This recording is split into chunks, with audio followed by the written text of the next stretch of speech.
হালা পলি দিয়ে কি করবা? পলি বিক্রি করবা?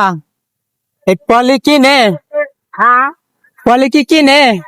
না না আপনি তো ধরে দেন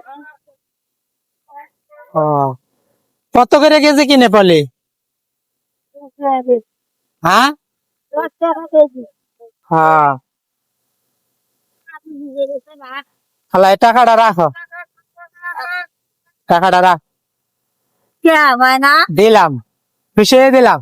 আল্লাহ ঠিক আছে। মধ্যে আসলে আর করতে পারে না টাঙ্গাইল 300 কয় টাকার নোট? 200 টাকা কিছু খাইও, হ্যাঁ খাইয়া দোয়া করো, আমার জন্য দোয়া করো। আল্লাহ